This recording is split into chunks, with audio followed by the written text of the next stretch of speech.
We'll continue our driver media availabilities for NASCAR Sprint Cup Series. We're joined now by the driver of the number 10 Nature's Bakery Chevrolet for Stewart Haas Racing, Danica Patrick. Danica, before we get into your very deep familiarity with this speedway, why don't you tell us a little bit about the helmet there on the podium with you? Oh yeah, so I've been racing for 25 years, and it was brought to my attention this year by Troy Lee Designs that we've been working together for 20 years. They've been painting my helmet for 20 years, so I said it'd be really cool if we did a special paint out, and we thought Indy would be the perfect place to have that, given the fact that I have had so much history here too. So yeah, Troy just drew it up, and I said, draw whatever you want, and it's all good for me because it's more about the fact that I've been letting, they've been doing my helmet for 20 years, not about what I want. So this was Troy just, letting his mind wander. So anyway, it's an honor, and it's really cool that I've just had relationships for that long. I think that's a pretty impressive amount of time to work with anyone or anything. So 20 years. Excellent. Well, tell us a little bit about your expectations for tomorrow. Really good speed in second practice yesterday. Thanks. For one lap, I went really fast yesterday. We struggled for sure, just getting comfortable on the way in, especially loose in, tight off, like a nightmare around this track. So it was much better in qualifying trim, and Billy, my crew chief, had made some changes on top of our normal offset for qualifying that I think was a really good direction. And when we met with all the drivers after practice was over with, we all kind of agreed that that was the right direction. So made us feel really comfortable to not only believe in that, keep that for qualifying for sure, but also then to be confident to keep that style of change for the race as well. So hopefully our race car will be a little bit better than it was in practice, because it definitely was very difficult to drive, very unpredictable and inconsistent, and just really hard to drive hard. And so yeah, because I love Indy, and I really want to have a good day, and the first step of that is qualifying today. So hopefully that goes as well as it did yesterday, if not better. We'll open up for questions now. If you raise your hand, we'll go to Zach right here. We'll get a microphone to you, Zach. Zach Catan's ready front stretch. I believe you What? said Zach Catan's ready front stretch. Okay, .com. thanks. I believe you said the other two times you changed your helmet was Paul Tracy and Dan Weldon. So explain those two circumstances, and why have you had the same helmet for so long? Well, the back of it actually does say it only took 20 years and 314 races to try something new. Thanks for all the fast times and always making us look cool. Yeah, so the first time they started painting it, I looked at other helmets, and I mean, of course, I'm young. I mean, I was super young, and Paul Tracy's looked really cool. So I'm pretty sure that they ended up painting it very much like Paul Tracy's. So at that point in time, I was like, gonna have to probably make it a little bit more original and make it my own. So first was to change it to look like something different, and then the other time was for Dan Weldon. When he passed away, I had a helmet painted out, which Troy was a big part of and really helped me come up with the things. But it had, a special, it had the Union Jack British flag. It had Dan Weldon, like, shoes hanging off of his name, because he was always wearing white shoes. And so it was specially done up for him, and then we auctioned it off to give money back to his family, because he has 2 kids. So that was the only other time I'd ever changed my helmet, which is why Troy, of course, said it only took 20 years and 314 races to try something new. So I'm a bit of a creature of habit, and I think that the open wheel world is more like that, I think, especially more than stock car racing, because you can see our helmet, and so you can tell who's in the car based on the helmet. That's usually how I would, because even, like, let's take for instance, because we're here, the speedway, sometimes other drivers would hop in other people's cars, and you can tell who's in it based on the helmet. So so I've always just stuck with it because it's identifiable, it's always the same, it's me. Even though you can't see it in a stock car as well, it just is a mentality for me. And over the years, anybody who offered to pay me to change my helmet, it was always a no, because it's like the only thing I have. So that I can choose to make look just like I want it to look. Yeah, it's just, I'm just a bit of a creature of habit with that stuff. Even with my race shoes and things like that, I'm super slow to transition to new designs and new technologies. So I ran the, double strap, high top racing shoes for a very long time before I went to one strap, and I did try some of the one-piece leather shoes. That didn't work out for me either. So again, just a real creature of habit. I even wear the same stuff all year. I mean, I could probably use 2 pairs of race shoes a year, although they're white now, so it's a lot more difficult. But yeah, just a creature of habit. We'll go over here to Brant and then to Holly. I don't know if you guys can see me. Hi. And Brant James, USA Today Sports. As someone who's seen Tony's career from a lot of different vantage points before your career and doing, what's it been like to sort of have an inside seat for his last season, presumably the last run here? And is he staying as calm and collected as he's trying to project to us? Well, I don't know how he's been exactly to you guys, but he does seem really, really cool and calm. I mean, he seems very generally happy, and I can only imagine if, being in his shoes and having the success that he's had and having the years of struggle, both with on and off track things over the last few years, to win and have a shot at a championship in your last season, coming off of a season that you didn't even start on time. Like, he didn't even start the year this year. So, something like that had to happen if he was going to make it in, because he wasn't racing the whole season. Has to be just a humongous relief for him. And like I told him after he won, that watching him work when he puts his mind to something is really cool. And I think his last championship is a great example of that, where he was not even very high on his season until he made it into the chase, and then he made it into the chase and won 5 out of 10 races and the championship. So it's just really cool what he does when he puts his mind to something. So it'll be interesting to see how the chase goes, and obviously he's been a lot faster lately, so it's good to see. He's a good person. He deserves it. He's had a great career, and he deserves to go out with happy memories instead of get me out of here, We'll go to your left, Danica, to Holly. Hi, Danica. Holly Kane, NASCAR.com. I know every year we ask you about racing at Indianapolis and your great history that you've had here. But is there something to be said for maybe this place giving you a warmer feeling maybe than a lot of the other NASCAR venues? Because, most of the tracks you haven't doubled up, having raced in an Indy car and also in a stock car. But what is the feeling that you kind of sense here from the reception you get, from the people? Is there a difference?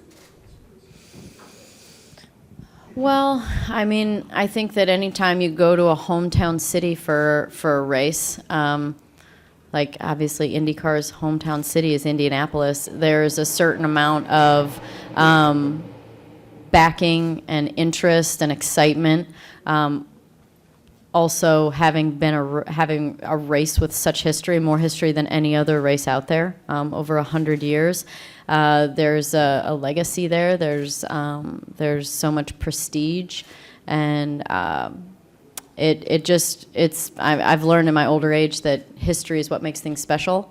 So, do I think it's just Indy? I think it is, because that is what created what it is today. It's all works hand in hand with it being a special track and having special races over the 100 years and making and breaking careers, and which I feel like I'm a product of the Indy 500 and and the power of it and the awareness of the race.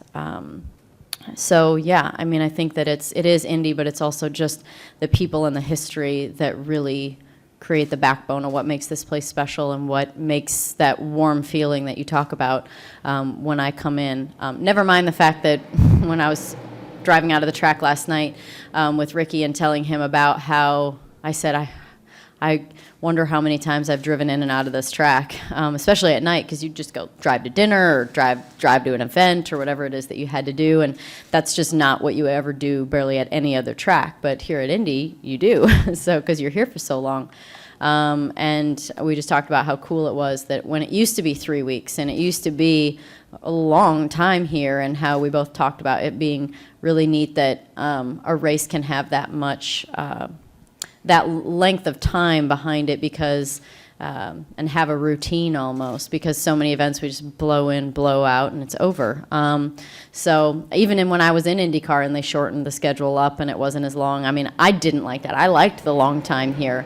I also think all that practice makes for great racing too, because you work on your car to make it better. I mean, everybody is, and so the better your car is, the better the racing gets. So, so yeah, it's a special place for a lot of reasons. Oh, yeah, I totally feel it. I think that I think it's probably undeniable on some level, even just driving back into the track and seeing the pagoda all lit up, which is what I love seeing when I come in through the Turn 2 tunnel. Seeing that and yeah, just having spent so much time here, I feel it, and having great memories. I mean, that always helps. We'll stay in the back left over here, and we'll come up front to Kurt. Go ahead, Michael. Hi, Danica. Michael Knight with the Arizona Republic. After Pocono, most of the tracks you'll be going to for the second time this season. Based on the way the car setup was at the first time at these tracks, and just you're getting more acclimated to the current rules package, et cetera, are there any tracks in the second half of the season that you might be more optimistic about than others? Yeah, that's a good question. I haven't sat and thought about if there's specific tracks that I'm excited about going back to, but I think given the fact that Billy, just started as my crew chief, literally the first day we worked together was at Daytona on track for the Daytona 500 was the first day we ever communicated. As far as communicated driver crew chief wise, of course I had talked to him many times before that and seen him many times at the race shop. But I think that second time back will hopefully be a big help for us. And just like you said, having honed in more on the rules package, I think that it doesn't ignore the fact that as a team you still have to work incredibly hard to not only keep up, but then of course, I mean, to get ahead is a relentless amount of work during the season. That's, the stage is set in the off season, and then during the season, you work really, really hard to stay ahead or try and catch up your very best. So there's a lot of work that needs to go into it as well. So just going back for a second time doesn't mean that it's just going to be better because other things are static or the same. It's a work in progress. I mean, there's constant car revisions that get done and updates to cars that get done throughout the season every single week. That work is done in the wind tunnel. So things are very evolving from a car perspective. But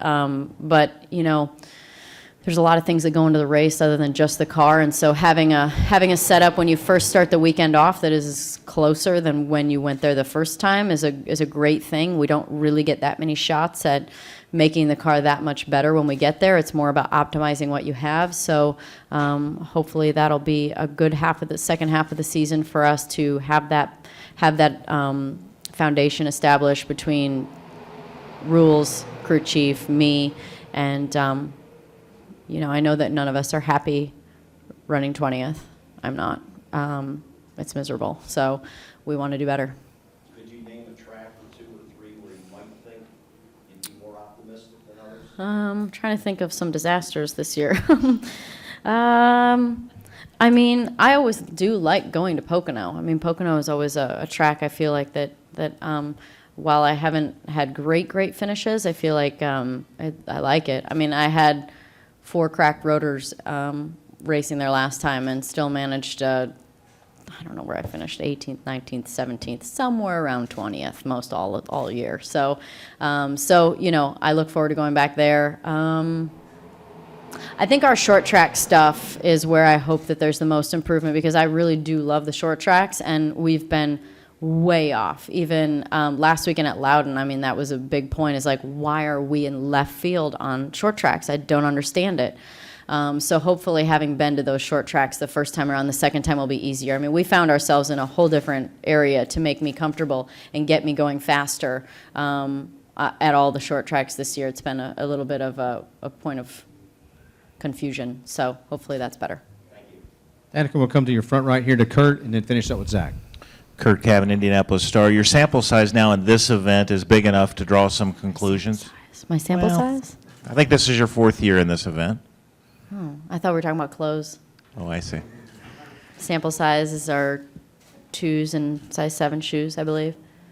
Okay, don't guess mine. So, I don't know what boys' sample size are. You might be just right. So, what kind of conclusions would you draw about your stock car racing at this venue? Because you've been magical in an IndyCar here, but it hasn't. I don't know what conclusions do you draw from? Well, I remember last year was, it turned out to be an absolute meltdown disaster by the end of the race. I think I'd worked my way up to somewhere around maybe 6th or something like that. And I was pitiful on the restarts. And God, I ended up finishing like 25th or something like that. I mean, there was just a bunch of restarts at the end, and every one of them was horrible. So it was actually that point in time last year that I had to cry it out and reestablish how I was going to figure out these restarts. And they have, knock on wood, maybe it's just Indy, I don't know, but we'll see tomorrow. But have been much better since then. And every now and again, of course, there's a rough one, but it's not, it's by no means a major concern for me anymore. So I feel like I learned a lot. I pushed myself to get better in that area. But it makes me remember that I was running really well at the end of the race here. And I think another time I was here, I was running around 12th, 11th, 10th, somewhere around there, and something happened with the transmission, and we didn't finish. Another time here, I had an oil leak that lasted the entire race, and I'm sure made everybody else's corners miserable behind me. So that was a bad race. So what I'm saying is that I don't think they all have been really bad, but I think it's tough for me. I miss running in the top 5. Of course I do. That's especially for casual fans. It's very easy to understand, but a top 5 for me now is a top 15 right now. And it's just different. Stock cars are just, there's so many more cars. There's so much that goes into it, and there's so many of these guys that have just been at it for so long, and especially with my lack of stock car experience before I jumped into it. I didn't start off I didn't race dirt. I didn't start off in late models and things like that and work my way up. So the car itself is challenging. So, it's a work in progress. And, I think that at any point in time when everything is right, it can be a breakthrough and it can be a great result. And by great, it's a top 10, maybe a top 5. But it's just, there's a lot of variance between car to car and team to team throughout the garage. And I think looking back, Indy cars were a lot more similar. And I also, I know I drive for a great team now, but I did drive for really good teams in IndyCar. And so hopefully that's a thought of the past, and I have a great day tomorrow and a great qualifying today, and make some more good memories at Indy. We'll finish up right here to your right with Zach. Zach Worrell, Butler University. Back a few years ago when the track started the renovations, there was talk of putting the apron back in the corners. I was wondering, do you think that would be beneficial for this race, for the Brickyard 400, and your thoughts on it? Oh, I didn't know that. Did anybody know that? That they were thinking about putting aprons back in? Oh. Oh. Eh. I don't know. Usually there's marbles where people don't run, so I don't know. Maybe it would help. I do think the Indy cars have better time passing here than stock cars. It is much harder for us for some reason.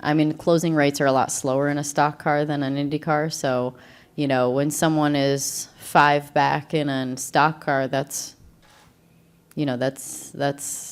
not that far, but in an Indy car you can be 10 back and still get a run on somebody. So Yeah, I think I've always felt too like, I think for stock cars, the slow flat tracks are good, and high banked fast tracks are the other side of good for us. And Indy cars I don't think Indy cars and stock cars have ever been paralleled in what makes good racing. At least not exactly. So, I don't know.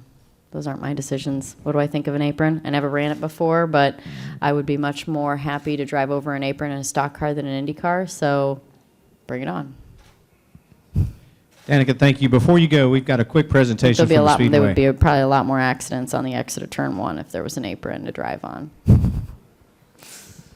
Oh, you what? Got a quick presentation for you from the Speedway. Okay, I thought you said present. Could be a present. I think I might know what it is. I'm not really sure it's a present. I think it's more like a return. Yeah. Yeah. So I'll take you back to 2008, 8 years ago. You, Ryan Hunter-Ray, Elio Castroneves, Sarah Fisher, Ed Carpenter, and a few others had lent us a helmet for display at the fan zone. Due to some misfortune, As in they were all stolen. They were all stolen. That's correct. We have the opportunity now, thanks to the good fortune and help of a good Samaritan here in Speedway, to return that helmet to you today, which obviously is Okay. a cherished Well, item let's based show on them your what my helmet always looks like then, in case they forgot. Yep, that's it for the last 20 years. Although it's not a bell anymore, but yeah, that's pretty much what it looked like that's what it looks like every weekend. Well, there you go. Now you get a comparison of what. Danica, thanks a lot for joining us today, and good luck this thank you. weekend. It's good to be back in Indy. Good to see some familiar faces, and thank you for returning my helmet. Now I have a good Speedway helmet if I'm back here in an open wheel car. I just need tear-offs. Thanks. Hey, look, I'm way too old to ever say never.